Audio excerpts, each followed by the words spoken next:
Malook पीठाधीश doctor Rajendra Das ji महाराज से। इनसे IBC 24 ने एक्सक्लूसिव बातचीत की है। हालांकि ये बात बहुत कम करते हैं, लेकिन उन्होंने IBC 24 से खुलकर बात की। महाकुंभ को लेकर उन्होंने बात की। 144 वर्ष के बाद जो ये घड़ी आ रही है, शुभ मुहूर्त है ये, इसके बारे में बात की। सनातन बोर्ड के बारे में बात की। साथ ही बांग्लादेश में जो हिंदुओं पर अत्याचार हो रहा है उसके बारे में भी हमने उनसे विस्तार से बात की। उन्होंने बहुत सहजता से इसका जवाब दिया। हमारी बात हुई है, सुनाते हैं आपको। IBC 24 की टीम मलूक पीठाधीश डॉक्टर राजेंद्र दास जी महाराज के साथ इस वक्त है और हम महात्माओं से मिलकर, साधु संतों से मिलकर यही जानने की कोशिश कर रहे हैं कि इस महाकुंभ का महत्व क्या है। सबसे पहले मेरा प्रश्न यही है, जो आम लोग भी जानना चाहेंगे, कि महाकुंभ आपके नजरिए में क्या है? भगवत गीता में भगवान श्री कृष्ण ने अर्जुन से कहा है, सह यज्ञाः प्रजाः सृष्ट्वा पुरोवाच प्रजापति अनेन प्रशविष्यद्भम अयम बोत्विष्ट कामधुक्। प्रजा की सृष्टि ब्रह्मा जी ने यज्ञ के सहित की और यह यज्ञ ही प्रजा की संपूर्ण कामनाओं की पूर्ति करने वाला है। अब यज्ञ हर व्यक्ति नहीं कर सकता। बड़े बड़े राजा महाराजा लोग अश्वमेध, राजसूय, वाजपेयी आदि यज्ञ कर सकते हैं। अग्निष्टोम, ज्योतिष्टोम आदि यज्ञ कर सकते हैं। जो बेचारे विपन्न हैं, अकिंचन हैं, वे बड़े बड़े दान पुण्य यज्ञ आदि करके धर्म लाभ प्राप्त नहीं कर सकते। यदि ऐसा होगा तो धर्म लाभ, पुण्य लाभ केवल श्रीमंतों के लिए ही बन करके रह जाएगा। तो कोई अत्यंत निर्धन से निर्धन व्यक्ति सविधि असंख्यों यज्ञों के पुण्यों का कैसे अर्जन करे, उस सहज भाव से उस पुण्यार्जन की व्यवस्था का नाम है कुंभ महापर्व। महाभारत में लिखा है, युधिष्ठिर ने भीष्म जी से पूछा कि धनहीन व्यक्ति पुण्य लाभ कैसे करे, यज्ञ कैसे करे? तो उन्होंने कहा कि प्रयाग में जाकर त्रिवेणी संगम में स्नान करके, तीर्थों की यात्रा करके वह यज्ञ का पुण्य प्राप्त करता है। महाराज जी, जो कि आपके करोड़ों चाहने वाले हैं, श्रद्धालु हैं, हम आपसे जानना चाहते हैं, जब कोई महाकुंभ आए तो किस भाव से आए, उसका भाव क्या होना चाहिए? तीर्थ में आने के बाद इतनी सावधानी से तीर्थ का सेवन करें कि हमको तीर्थ से वापस जाने के बाद खुद अनुभव में आवे कि हमारा जीवन पूरी तरह परिवर्तित हो चुका है। जहाँ हम श्रद्धा पूर्वक जाते हैं, गंगा, यमुना, सरस्वती, नर्मदा, सरयू आदि पवित्र नदियाँ होती हैं, तीर्थ होते हैं, वे तो तीर्थ हैं ही।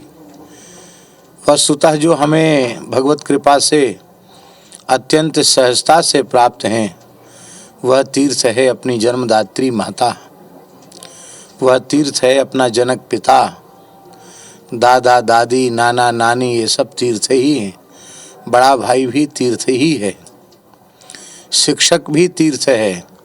इसलिए इन जो तीर्थ हमें भगवान की कृपा से घर में उपलब्ध हैं, उन तीर्थों का आदर करके तब बड़े तीर्थों में जाना चाहिए। कि हम जो तीर्थ हमें अपने घर में उपलब्ध हैं उनका तो हम अनादर कर रहे हैं, और बाहर तीर्थ में जाकर तीर्थ लाभ प्राप्त करना चाहते हैं तो वो निष्फल तो नहीं होगा, लेकिन पूर्ण लाभ नहीं मिलेगा। इसलिए बाहर जाकर तीर्थ का दर्शन करते हुए, तीर्थ का आदर करते हुए भी घर में उपलब्ध तीर्थों का आदर करना चाहिए। और दूसरी बात ये है कि तीर्थ में जाकर हमारे द्वारा किसी प्रकार की गंदगी तो नहीं फैलाई जा रही है, क्योंकि यदि हम तीर्थ में कूड़ा कचरा गंदगी करते हैं, चाहे जहाँ मलमूत्र का त्याग कर देते हैं, उसे कचरा गंदा करके जाते हैं, तो तीर्थ स्नान से जो पुण्य हमको मिला है वो पुण्य फिर समाप्त हो जाएगा, उल्टे पाप लगेगा। इसलिए तीर्थ की स्वच्छता और तीर्थ की पवित्रता का पूरा ध्यान रखना चाहिए। मानस तीर्थों का सेवन करते हुए जो भौम तीर्थों का सेवन करते हैं, उन्हीं को तीर्थ सेवन का लाभ मिलता है। महाराज जी, क्या सनातन बोर्ड बनना चाहिए? सही बात तो ये है कि मुस्लिम वक्फ बोर्ड बन गया है इसलिए बनना चाहिए, नहीं तो हमारे वेदादि शास्त्र, महाभारत, पुराण, इनके रूप में सनातन बोर्ड पहले से बना हुआ है। धर्म प्राण भारतवर्ष की जनता अपने मठ, मंदिर, देवालय, तीर्थ, इनको सुरक्षित रखने के लिए यदि पूज्य धर्माचार्यों के मार्गदर्शन में यदि सनातन बोर्ड गठित करता है तो इसमें क्या अनुचित है, होना चाहिए। मठ मंदिर किसके नियंत्रण में होना चाहिए? सरकार के नियंत्रण में होना चाहिए, साधु संतों के नियंत्रण में होना चाहिए, किसके नियंत्रण में होना चाहिए? मठ मंदिर न सरकार के नियंत्रण में होना चाहिए, ना ही किसी व्यक्ति के नियंत्रण में होना चाहिए। मठ मंदिर पूरी तरह धर्म नियंत्रित होना चाहिए, यही व्यवस्था है। महाराज श्री 45 करोड़ लोग स्नान करने आएंगे, आस्था की डुबकी लगाने आएंगे। इतना सबसे ताकतवर देशों में शुमार अमेरिका की जनसंख्या भी नहीं है। लेकिन जब हम ये सुनते हैं कि बांग्लादेश एक देश है, वहाँ पर हिंदू पर अत्याचार हो रहा है, तो उस पर साधु संतों का क्या कहना है? देश की स्वतंत्रता के पूर्व देश के टुकड़े हुए, विभाजन हुआ, यह इस देश के लिए अत्यंत दुर्भाग्यजनक और पीड़ादायक था और है। रक्त बीज के समान ये समस्या निरंतर बढ़ती चली जा रही है। यहाँ भी गृह युद्ध का खतरा उपस्थित हो सकता है। उसके लिए चाहिए कि हिंदू संगठित हों और संगठित हो करके अत्याचारियों के अत्याचार का मुंहतोड़ जवाब दें।